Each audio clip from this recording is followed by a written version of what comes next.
Netcasts you love. From people you trust. This is TWiT.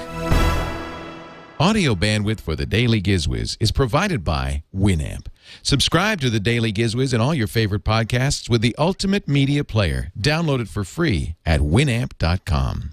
Video bandwidth for the Daily GizWiz is provided by CacheFly at CacheFly.com. It's time for the Daily GizWiz with Mad's maddest writer, Dick DeBartolo. This is episode 1189 for Thursday, September 30th, 2010. See Crane's GeoBulb-3. The Daily GizWiz is brought to you by Squarespace.com, the fast and easy way to publish a high-quality website or blog. Go to Squarespace.com, and for 10% off, use the offer code GizWiz.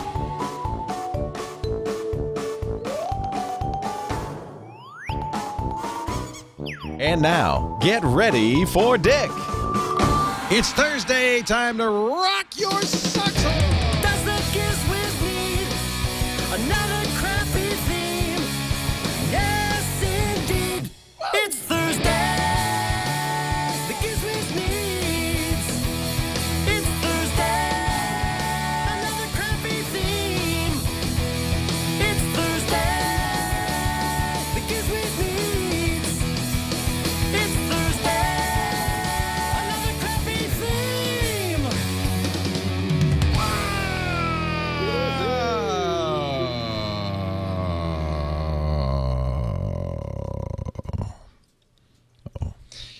Wow.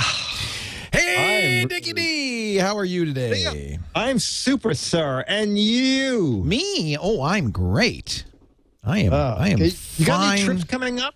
Any tricks? Sure, I'm going to stand on my head a little later on. Oh, trips. Yeah. I- Can you stand on your head going back? Can you stand on your head? Not without some extreme help. Oh, Like okay. somebody holding my legs. You want to come? Okay. When you come here, we could do Yeah. that. You could show Okay. you. I'll stand on my head and you hold my legs. That's Okay. a recipe for disaster. That is But scary. first dinner and a movie, okay? First,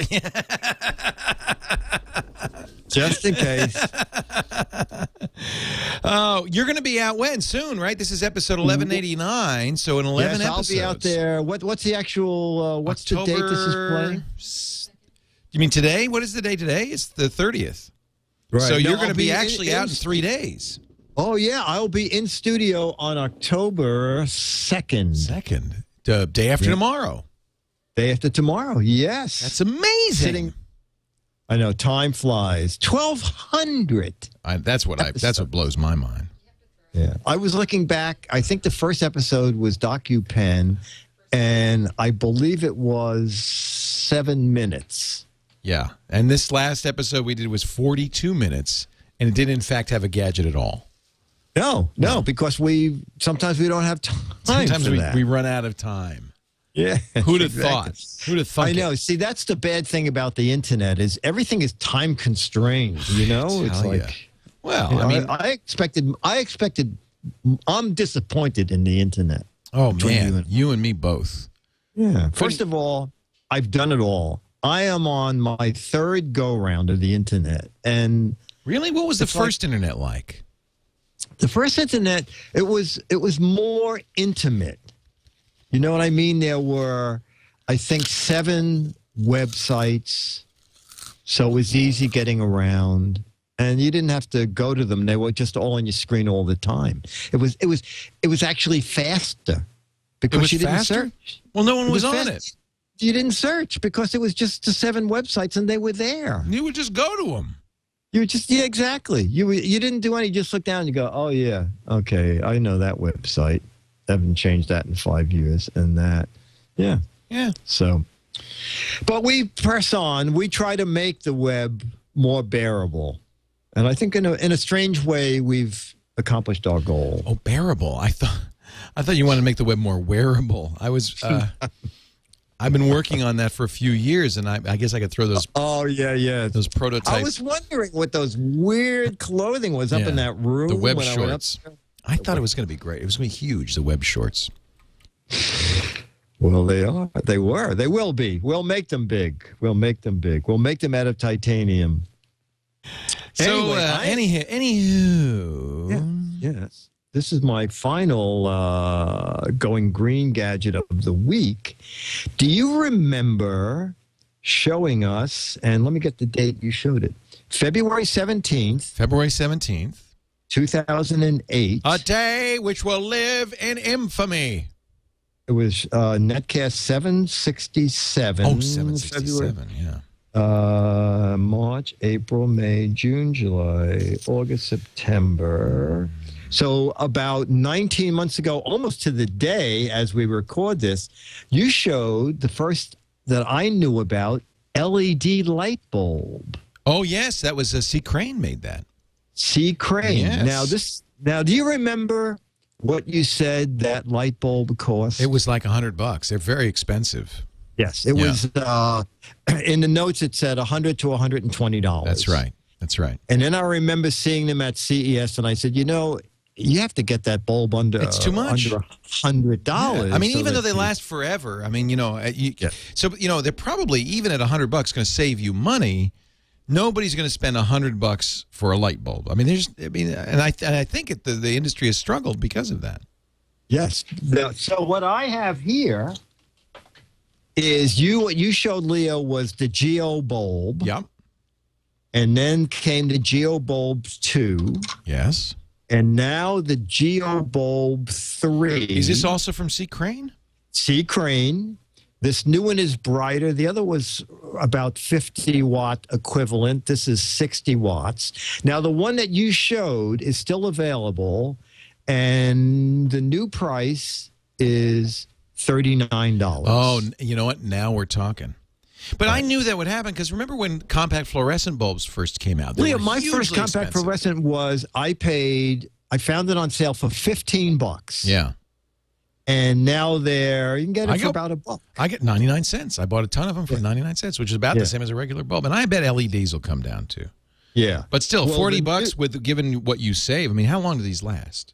The one that's going to be $39 now is 30,000 hours. Yeah. See? I mean, come on. Now the new one, the Geo3, is going to be $59. Is going to run for 50,000 hours.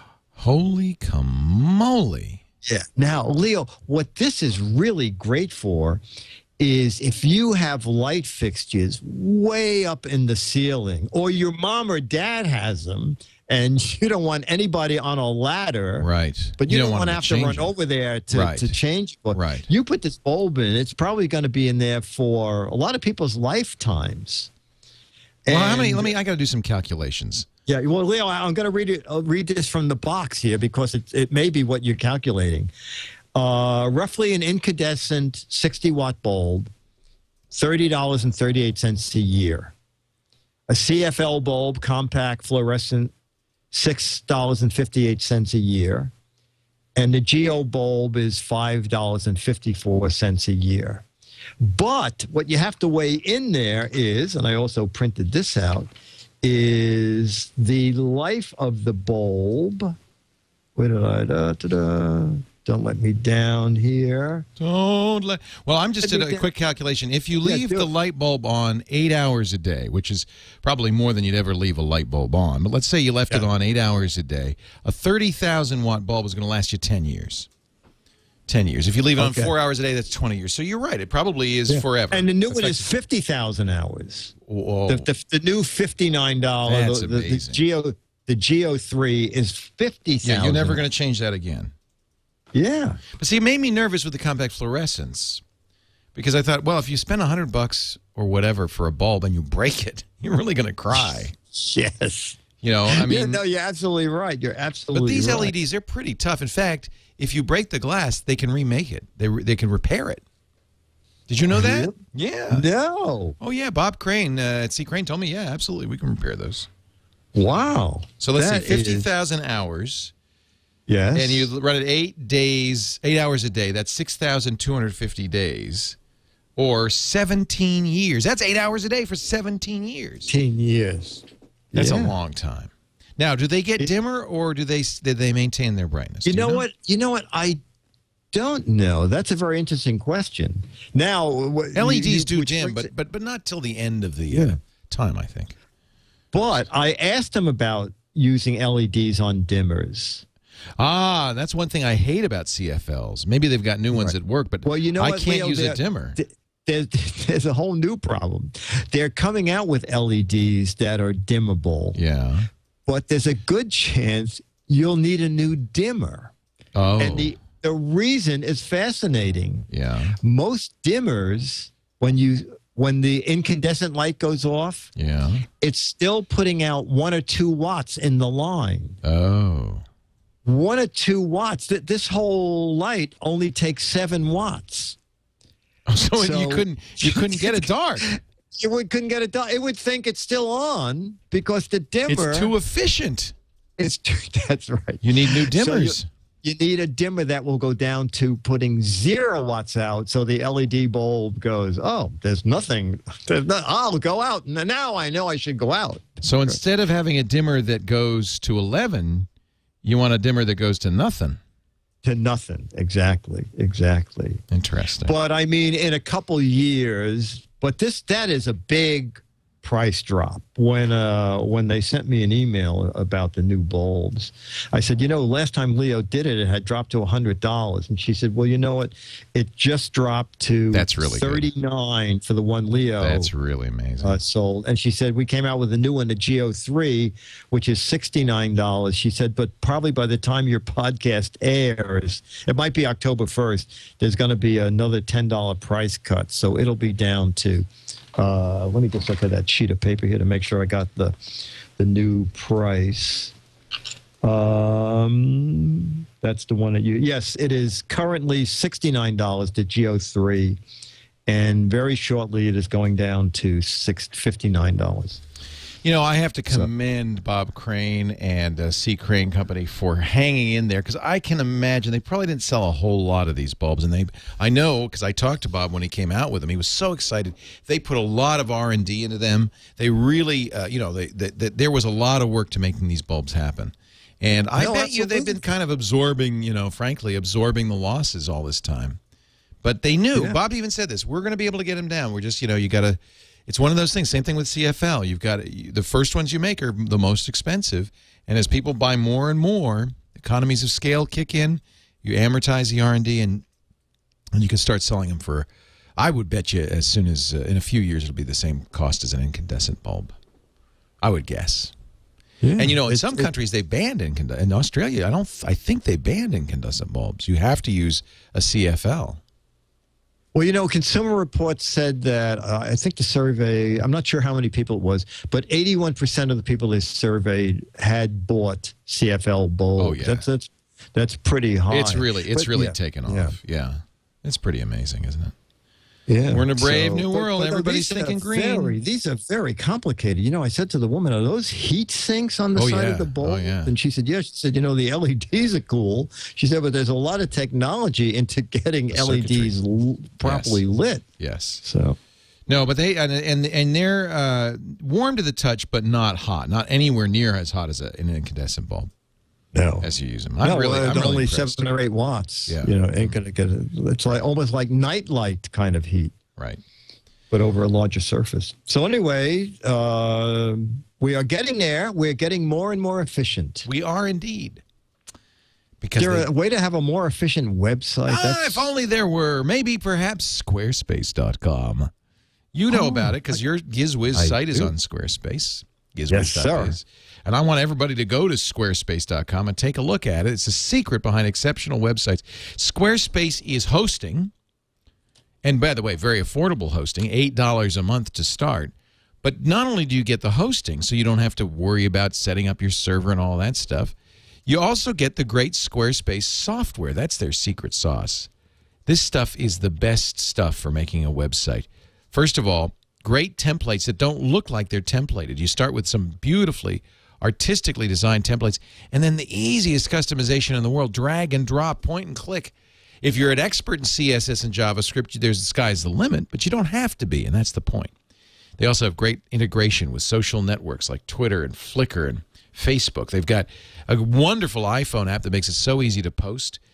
Easy import and export from your existing blog if you've already got one. They support movable type, WordPress, TypePad, and Blogger. And, of course, if you support Blogger, you support pretty much everyone. That's a kind of a standard. Import, and did I say export too? So you're never trapped. I like that. I've moved, since I started blogging in 2001, I've moved probably to 8 or 9 different sites. And each time I had to tear my hair out figuring how to get that data from one site to another. Built-in export makes it great. I can tell you, though, I don't ever want to move from Squarespace. The stats, the forms, the photo galleries, it just couldn't be better. Take a look at it. Go to squarespace.com/GizWiz. Look at the example sites to get an idea of what people are doing with it. Well, here's a new one, Salute Pediatrics. So this is a pediatric business. Look how beautiful this site is with embedded video on the front page. This is just, see, this is what it should be. These guys, this is a doctor's office. They didn't need a designer. They went to squarespace.com and designed an incredible site. Here's Daylife, which is a software company. Gorgeous site. And every site looks different on squarespace.com. And, you know, because Squarespace is using a virtual server technology based on Java, you never run out of bandwidth. How many times have we gone to sites where, you know, as soon as we mention it, it goes down? Here's Kevin Rose's blog. He decided for a very simple, clean-looking blog, and Squarespace can do that too. Squarespace.com/GizWiz. Prices start at $8 a month, but you could try it free for 2 weeks when you use the coupon code GizWiz. No credit card needed, and if you decide to buy, don't forget to say GizWiz at the checkout, and you will save 10% on your site for the life of the site, forever. Squarespace.com, offer code GizWiz. Squarespace, it's the secret behind beautiful websites. Dick uses it. I use it. You should give it a try. I think you're going to like it. Squarespace.com. Here come the letters, those lovely letters. Here come the GizWiz letters. And now, a letter for the GizWiz. And the letter comes from Ron Schmidt, who says, Dick, I have emailed you over the past years. I always say, I can't believe your ears either, Mr. Spock. Oh, he's referring to a thing that was his favorite line in Mad. I did the takeoff on Star Trek. And Captain Kirk says something really outrageous, and Spock says, Captain, I can't believe my ears. And Spock says, Captain, I can't believe my ears. And Kurt says, I can't believe your ears either. That's good. Anyway, it's good. That's good. You are a humorist. You ought to do this for a living. Nah, I don't think so. No. There's no Someone money in the that. chat room said, did I ever think of doing a show with Leo? I said, I'm just Forget it. too embarrassed. No, I don't have that kind of talent. Well, ever since the conviction, Leo's really, it's been hard to, you know. It's that bracelet, that ankle bracelet. I was listening to a podcast from How Stuff Works, and they mentioned Chuck Norris jokes. Oh, yeah. I don't know. Oh, you know about this, Leo? Oh, gosh, yeah. We've interviewed the guy who wrote the book. Oh, okay. Yeah. I know all about okay. Chuck Norris. Yeah. I'll just read you a couple of them because he has Leo Laporte jokes that he wants. It's ChuckNorrisFacts.com. Yeah, like Superman wears Chuck Norris underpants. When Chuck Norris does push-ups, he doesn't push himself up. He pushes the world down. I love these. There's no such thing as tornadoes. Chuck Norris just hates trailer parks. So anyway, Ron Schmidt said, so I'm sitting around and I'm thinking, how about Leo jokes? Uh-oh. But they're not so bad. Leo has an iPod Shuffle 3D. Yeah. Yeah. Leo can make Windows ME work. Yeah. And work well. Leo has an iPhone 7. Yeah. Leo's Mustang has DVR, 3D surround sound, and a built-in Roku box. Well, that's actually true. Oh, okay. Yeah. Leo gets perfect service from AT&T. No, that's Now, not true. I was just going to say. That's a big fat lie. I think this is on dubious ground also. Leo calls Microsoft and gets answered by a real person. Wow, wouldn't that be nice? Yeah. Leo's ball has Bluetooth. I don't know if it's Bluetooth, but it's blue something. Yeah, it's blue something. Leo doesn't need a mouse. He just wills the cursor to go where he wants. Ooh, I like these. Yeah. Anyway, These are he said, I'm good. sure you can add more and better lines. I know I don't have a life, but I do like the Daily GizWiz. Ron Schmidt. Well, thank you, Ron. You know, we did this for Dane once. Let me see if it's still on the TWiT did? wiki. Yeah. Okay. It was his birthday or something. Let me just do a search on the wiki and see if I can come up with Dane Golden stuff. So they're really not jokes as much as like humorous observations. Yeah. Something like, Yeah. yes. That. Yeah, they're kind of it's hard to describe. Man, maybe that page is gone. That's too bad. That was a funny page. I think it was for Dane's birthday. And it was all Dane jokes. Just the same idea. Yeah. Same idea. Yeah, the true Dane. Here it is. It's wiki.twit.tv/wiki/the true Dane. The series of tubes end at Dane. The cottage doesn't have a single router. Dane routes each packet manually. Dane knows so much about everything that Linus is considering a place /dev/random with /dev/Dane. I don't know. That's a Unix joke. Yeah. This is funny. Assembler is built upon Dane. Dane's actual IP address is 127.0.0.1 because Dane knows there's no place like home. Some of these are strange. Some of these are like Mark Pelletier, our Futures in Biotech host. Dane's genome is GC rich. That's apparently very funny to a microbiologist. Anyway, so this has been around for a long time, this meme, this Chuck Norris Boy, meme. yeah. I don't think anybody's ever done Leos, though. That's good, I think. No, well, we've started them now. You know, I'll start a Leo page on my website, and people can go add to it. How about this one from NGC? Leo can chew sand and poop a pearl necklace. Didn't you do that for Jan's birthday? Dick. Hey, tomorrow we go to the warehouse. To Dick's Gadget Warehouse. Yes. I need a poem. I'll have to see if somebody sent me a poem. And I will be there tomorrow. Will you be there also? I'll be there. DAIL. Why? It's the Daily GizWiz. It's the Daily GizWiz. It's the Daily GizWiz. It makes its own gravy. Yeah.